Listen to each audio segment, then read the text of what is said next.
Okay, I haven't used one of these before, so bear with me. I talk a lot with my hands, and hopefully if I need to put this down, I can still get my point across. So my name's Vanja Venrooy, and I'm a glass artist. Now the two most common questions I get is, where's that name from? And do you blow glass?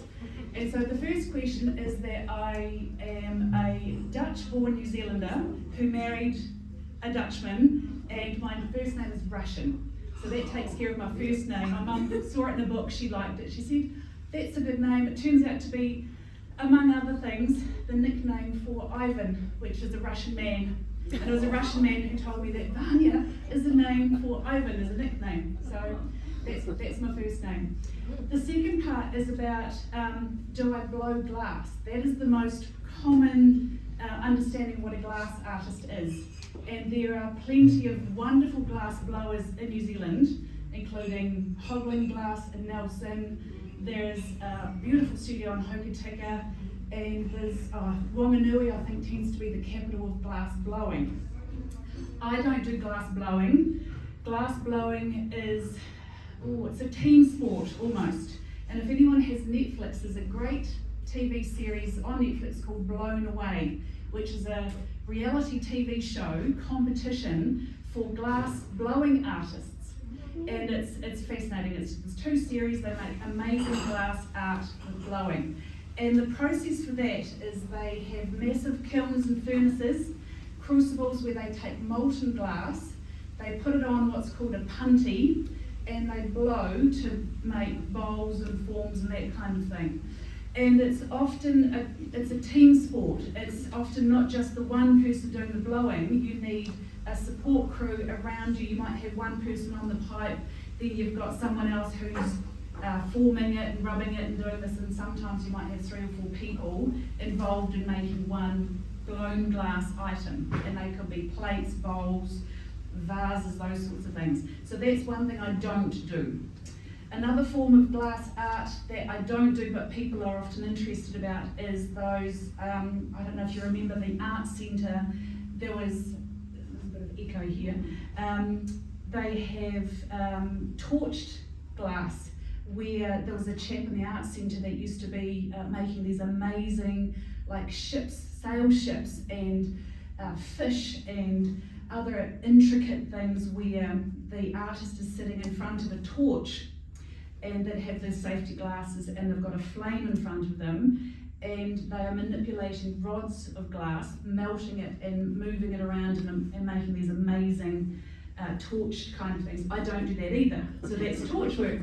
I have had a little dabble at torch work making beads, so if anyone has Pandora beads, Evolve beads, there's also an amazing artist doing glass beads, so they look, I've had a dabble. Don't know why that's happening. I might just, if that's, I'll speak louder, how's that? And let me know if you can't hear. A lot of this is like a show and tell, and I'll be leaving this for a little bit, and so I encourage you to come and play and look a little bit later. So as far as the torched beads goes, these are some of my little efforts. They're too fiddly, lots of fun, but it's not also what I do. So this is the thing, some of the things that I don't do as far as glass art goes.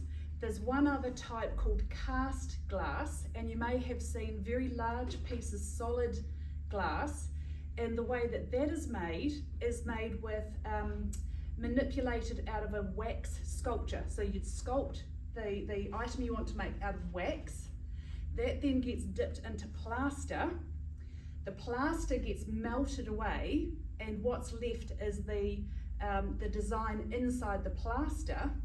That then goes in the kiln with glass in it, and the glass melts into the form. The plaster is broken away, cleaned up, and that's where you're left with a glass sculpture. So that's called casting. I don't do that either. So it shows you how many things you can do with glass.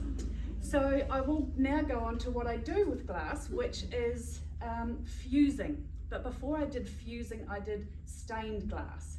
So stained glass is another name for leaded glass, which is also a little bit related to copper foiling and Tiffany style glass. So my first introduction into glass was making LED light windows for an old classic house that we had. We had a beautiful 1920s bungalow. I wanted a hobby and this was a great thing to do. So I went to the glass room, which is the name of the company, and learned how to do stained glass.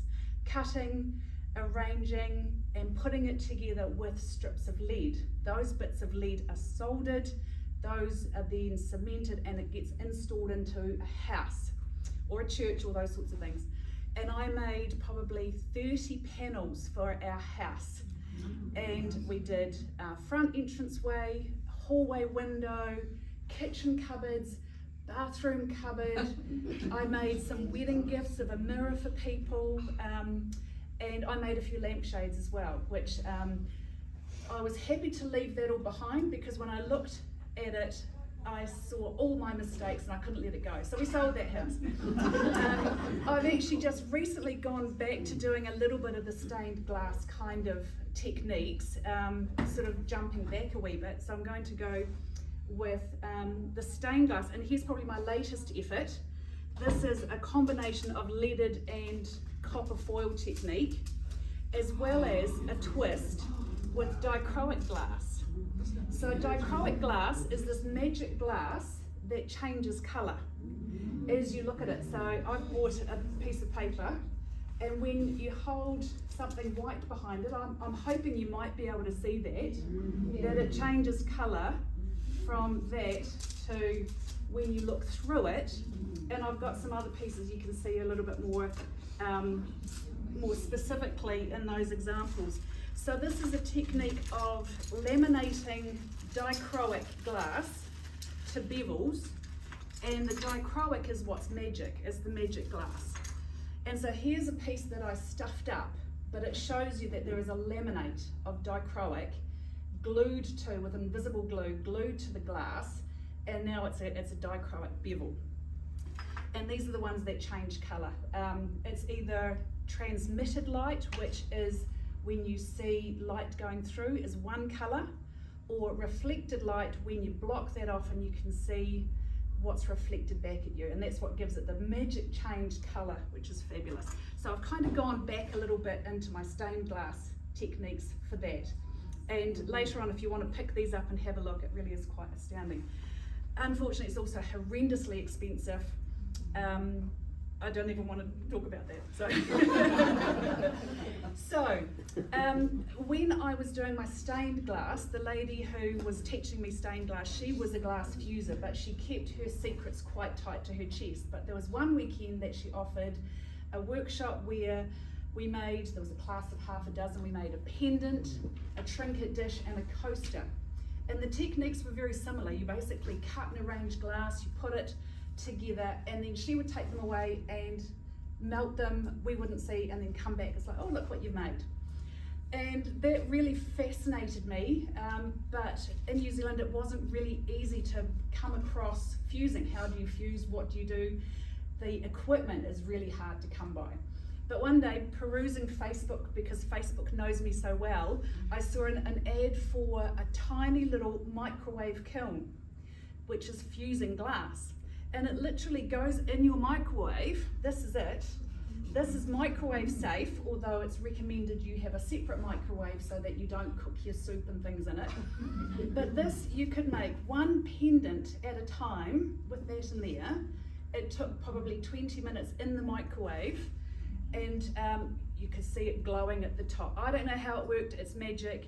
But after that, I could, with my safety gloves, leather gloves, because this gets incredibly hot, I could see a pendant was being cooked. Great, took it out, you put it somewhere heat proof, and after leaving it to cool for an hour, voila, you've got a pendant. It was fabulous. So I churned out a bucket of pendants, not all of them successful, and that's a whole other story about reusing unsuccessful projects. The great thing about glass is that you don't bin anything.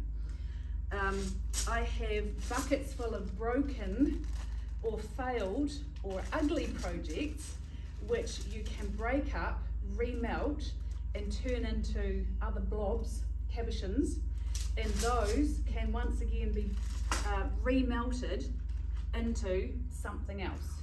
So if I have failed pendants, I have made quite a few coasters, nice sparkly coasters with my very ugly pendants, which I didn't like, but I could reuse them, which was fabulous. So great thing about glass. So I did my pendants, and I was saying to my husband, Robbie, I said, oh, this is great, but I really want to have a bigger kiln. I'm hooked now. How can I do this?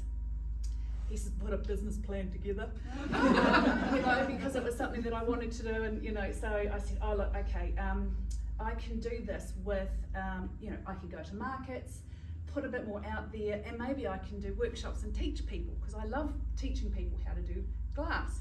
So yes, it was all good, and I found a kiln that was about this big, and I could make a piece no more than 30 centimetres in diameter. But suddenly I went from doing pendants and earrings and bracelets into doing coasters. Where did I put them? Coasters, and some bowls and some plates. And I was like, oh, I can do some functional pieces. And I was going to markets, and it was great. Doing workshops with people. My one little kiln was sometimes busy with my things. And I said to Robbie, I think I might need a kiln, a bigger kiln. He says, put a business plan together. So I then bought a bigger kiln, which is probably not quite as big as this table, but close. It's kind of like a bathtub size. And I could go, right, I can do workshops. I can have more people come in. I can make bigger pieces. So then I've started to do a bit more workshops and slightly bigger projects, and this is now the kind of art that I'm making, as well as doing workshops for people. So it can be a little bit daunting. People would come and say, oh, I don't know how to do art, I'm not arty at all. And I say, if you can draw a straight line with a ruler, you can cut glass. If you can cut glass, you can make almost anything that I make. I do reserve some styles for me, for my art, to differentiate between that and workshops, but I'll show you what I mean about drawing a straight line with a ruler. This is my glass cutter. This is just plain regular colour, clear glass. Here's my ruler, and you might not be able to see, but if you just do a straight line, just like that, and it breaks. So then you've got squares, strips, triangles, any shape you like, and the amount of glass, coloured glass, is phenomenal. So I've brought quite a few samples with the kind of glass that I have. This is a small sample of the amazing colours and styles that the glass comes in, and you can suddenly start to see some possibilities of what you can make. So these are the sort of art glasses. And like I said, you'll just have to have a wee look and rummage. There's the patterns and styles. Sometimes they're just beautiful enough that you don't need to do anything else with it except melt it, and then you're done.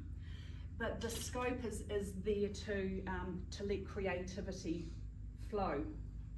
So sheet glass, if you imagine fusing is a little bit like, I call it making a pizza.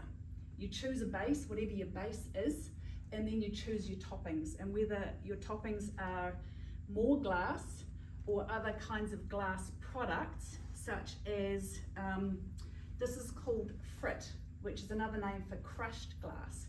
So this comes in a whole rainbow of colours as well. For instance, this one here has got frit on it, so it's the blue glass is the base, the frit is the powdered crushed stuff, and there are purchased products, ready-made flowers. These ones are Marini or Murano, or millefori is another term for some very small pieces of glass that already have a shape or a design in them. So I don't know if you've ever seen candy being made where they have faces and they have pineapples and things.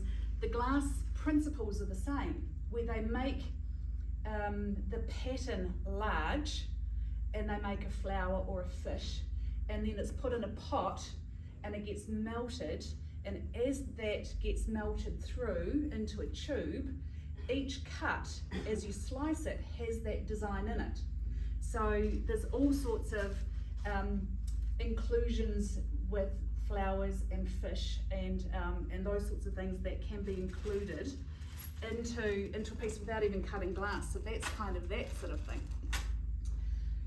Choosing, for instance, when we're cutting and arranging pieces, this one here is done on a black base, so that's my pizza base. And then all I've done there is used, I think it's white, black and red piled on top of each other. So when those things are piled on top of each other and they get melted in, it becomes this 6 mil thick layer. Once it's done, so you make your pizza, it goes into the kiln, it will be fused for roughly 12 to 14 hours, and the temperature in the kiln will go something from room temperature up to about 660 degrees centigrade, holds there to make sure that all the glass is the same temperature, and then up to fusing temperature. Now for full fuse we're looking at 750 odd degrees centigrade. So that's how hot it needs to get to be melted. And then it needs to cool down, and then it comes down to what's called annealing temperature. It needs to stabilize at about 500 degrees centigrade for an hour or 2 hours or 3 hours, and then it has to cool naturally until you can actually touch it and, you know, with your hands. That whole process is about 24 hours, and that will give a flat piece of glass, so, you know, something like a coaster. If I want it shaped, it has to go back in the kiln for a second run, and that's either done with a clay mold such as this one here. I would put my coaster on that, it goes back in the kiln for another almost 24 hours, but not quite so hot. It only goes up to 640 degrees, and it slumps into the shape to get plate or a bowl or those sorts of things. The other form of shaping in the kiln is what's called draping, where the flat piece goes onto a shape and it falls down over it. It's called draping, and that's how to get the shapes. So stainless steel, you know, cut from the warehouse gives a nice draping shape. So these are some of the kind of the bigger finished projects, and it's kind of hard to believe, but this is a lady who came to see me on Friday, and she was with me for probably 3.5 hours. We had 2 coffees, a lot of chatting, and this is what she made. So this came out of the kiln this morning. She hasn't even seen it yet. So this has been done as a slump. So the first one is, she has done a little bit of mosaic, but because I teach glass cutting the shapes for her wasn't a problem. She had an idea of what she wanted in her head, and I helped her to do it. So from start to finish, that was 3 hours for her. And for me, it's just putting it in the kiln, taking it out, putting it back in the kiln. And so that's had 2 days in the kiln, and that's her. Thank you, Vicky, for letting me show everybody. So that's the kind of thing that you can make with me in a workshop in the space of a session. Other examples are things like I do flowers. These are actually, there's no glass cutting required. I have a clay mold that has the imprint of the flower, and you take things like the crushed glass and you're filling in the design from the bottom, from the top, but you basically do the green and the white and the orange, filling it up, and that goes in. The flower comes out flat in the first instance, this way, and the second step it goes into a mold to get the shape. The possibilities are, I can't say limitless, but they're extensive. So these are sort of, you know, plates, bowls, and then where I started was the jewellery, and all the processes are the same. The materials are kind of the same, except for with jewellery, I get to bring out the beautiful dazzly dichroic, which is the fun, bright, dazzly stuff, which is also expensive. That's why it's for jewellery and not for big projects. And this is the you know, there's a lovely lady at Riccarton Market called Donna Timeless, and she does dichroic jewellery beautifully. So if you've come across her, she was one inspiration for me. But this is the sort of glass that she would use for her dichroic jewellery, and this is one of my earlier pieces for dichroic jewellery. And with the jewellery, it's about making blobs, pendants, can turn them into earrings, can turn them into bracelets, brooches, and all that sort of stuff. And these are some of the materials that you get to play with. And yes, I do have, so like I said, you have to have a look. I have a lot of examples of those sorts of stuff.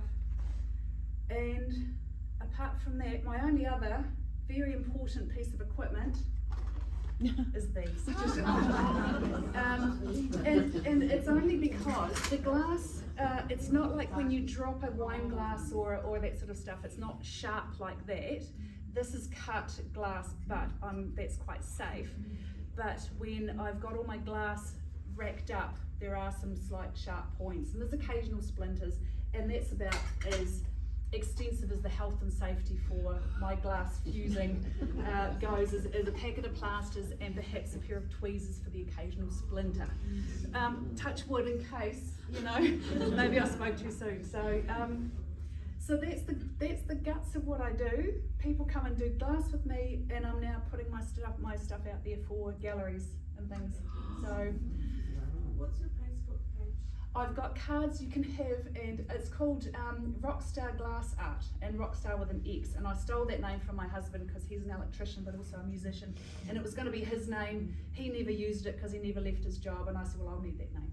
So yeah, so Rockstar with an X. And how much are the pendants? I've got some for sale at 45, and you're welcome to buy anything that's not really what I'm not here to sell.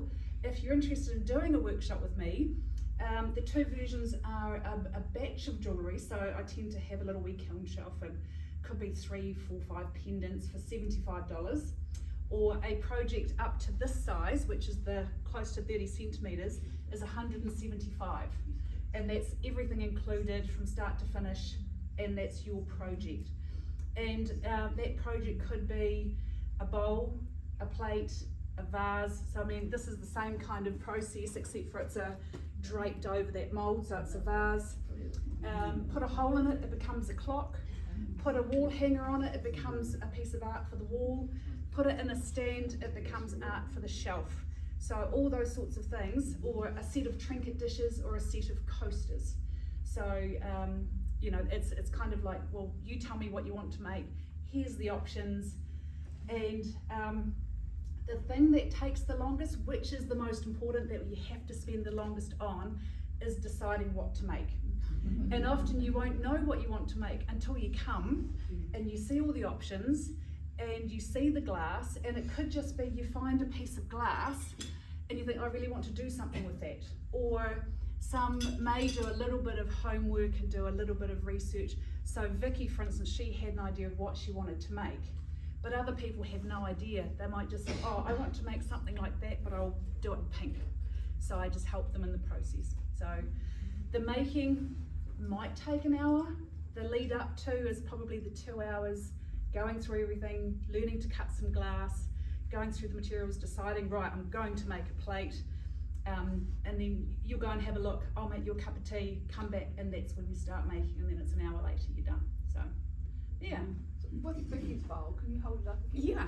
So you're saying the pizza is the white, so she cut The pizza's the clear, all yeah. those pieces out, so Yeah. it looks like a straight line, it's actually Yep. shaped.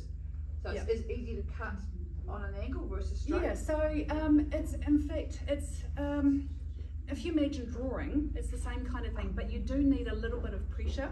This is my trusty glass cutter, but I do have some others that are better designed for beginners. It's called kind of a pistol grip, so it just needs a little bit of a push.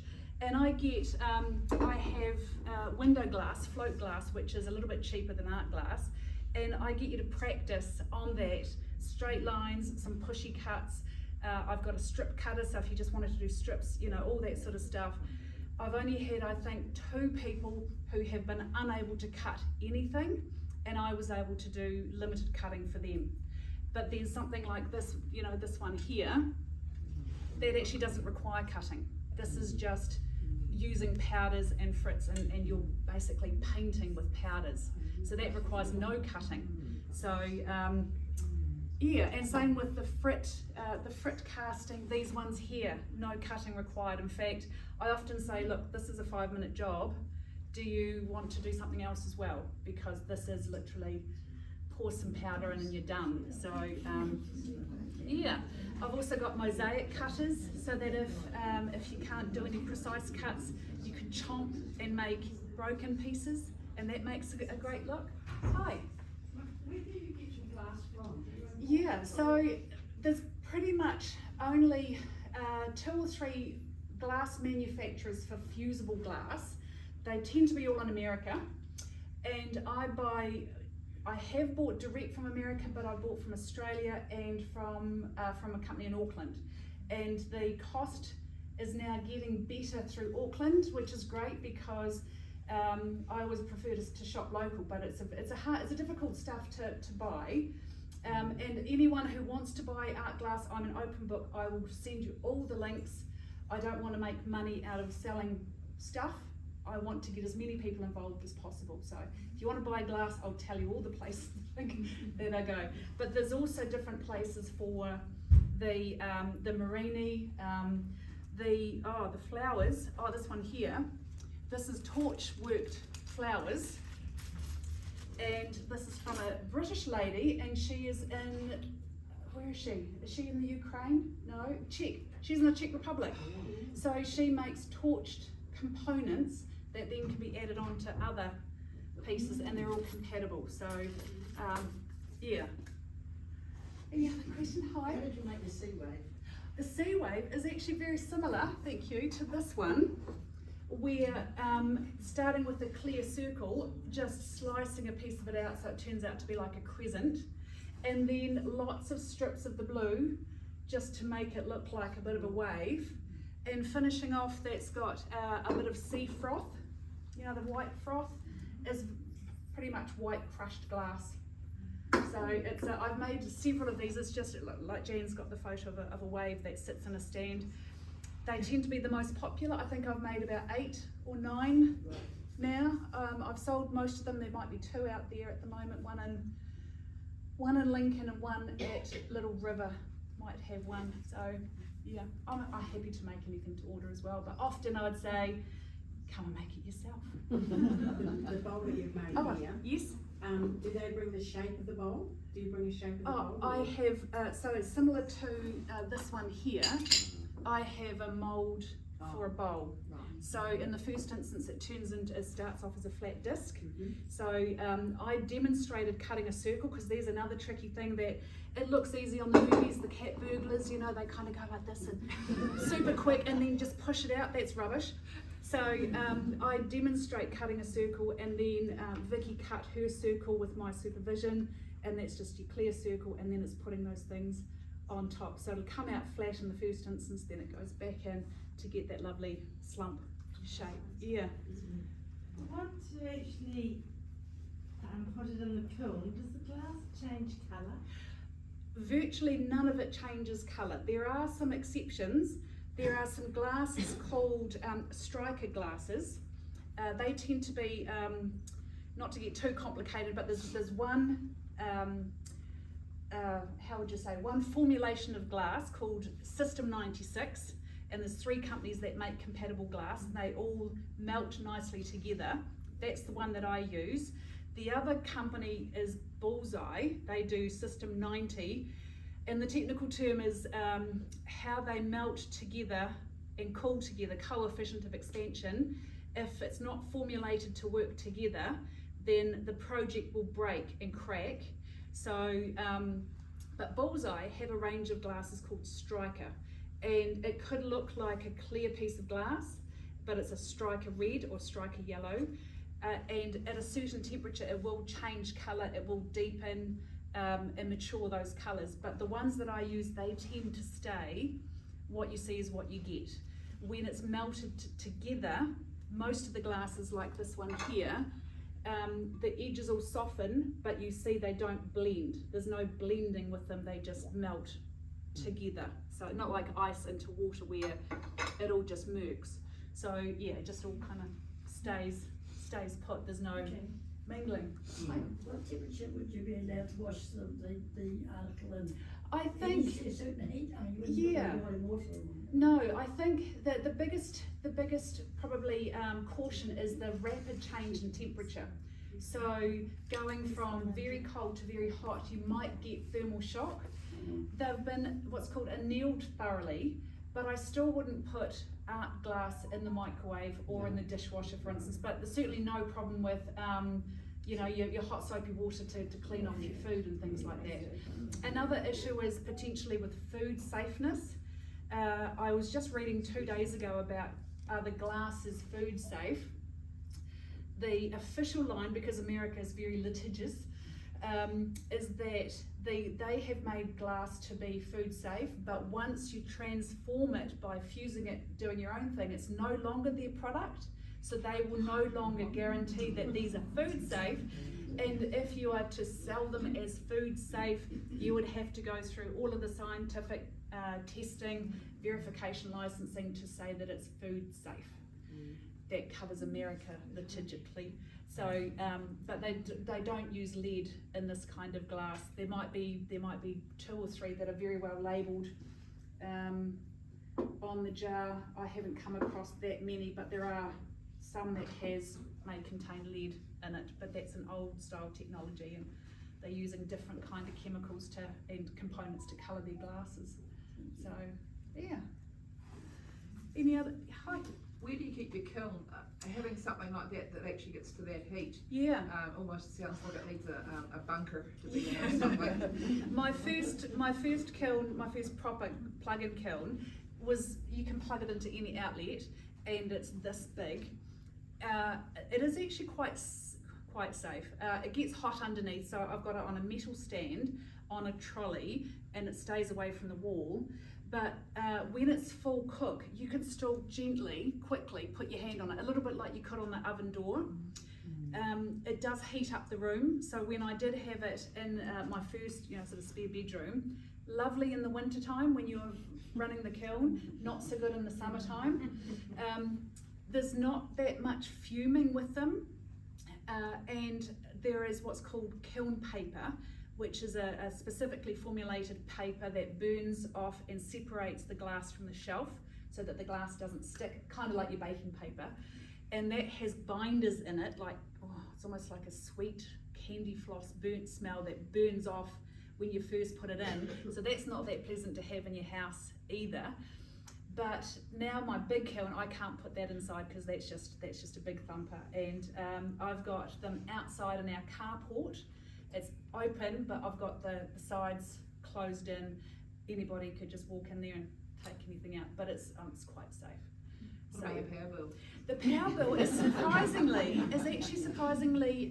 it's not too bad. I think I worked it out that it was about $1.50 for running my small kiln and about $5 per run of my big kiln. If I can put 10, 20 pieces in, and saying that though, in our other house, the big kiln, what are the numbers? I think a household, Robbie will shoot me, because he's an electrician. I think the household is something like 60 amps. It could be amps or watts, whatever. 60. A household is typically 60, and my big kiln was taking about 40 of that. So the way a kiln runs, it's not like the oven where you just turn it on, and there's a way of it turning off and on. Think about like a hot air balloon. When a hot air balloon goes up, you go and up it goes, and all you can do is either power on or off. And that's the same as a kiln. It's power on, elements are on, and then it turns off. So it's constantly clicking to control the going up and the going down. So when I was running it at night, especially if we're watching TV, click, and the lights flicked. And it was so annoying. You're sitting there and it's going click, and goes, you've got your bloody kiln on, haven't you? Yeah. So in our new house, luckily we have 3-phase power, and he's a clever cookie. He rewired the kiln somehow to make it go onto the 3rd phase, so we don't have the flickering lights that was driving us crazy. So yeah, fun and games with an electrician in the house. Yeah. So yeah, so that's me. I have cards if you want. Come and have a look, come and play, come and pick up, come and ask me questions. And yeah, thank you very much. And thank you to Jan for inviting me. Jan worked with my husband for many, many years. In fact, she got him the job 30 odd years ago, so that's my connection to Jan. And Margaret was also at the same company, which is AOT Electric. I should have bought AOT Electric cards. He'll just tell me off for that as well. So thank you. Yeah. Thank you so much, Vanja. It's just really brilliant having you here this morning. Thank you very much. And so this is going to be left out for you to have a look at or whatever during lunchtime. Yep. And yes, and thank you, Jan, and thank you to Penny for our first speaker this morning. So that was really great. So with your speakers, just let me know and I can tap into them and encourage them to come along and talk to us. So that's And really just great. don't drop Thank the you. bowl at the back if you pick it up. Especially not that one. Although I can remelt it into something else that looks a little bit similar. I always take very good photos when I take my things to the kiln in case I trip or drop or it turns into a disaster. I've only had to remake one piece when I inadvertently got a very large bubble in it. And it kind of looked like a little volcano and popped. So yeah, that hasn't happened again. So yeah, thank you very much.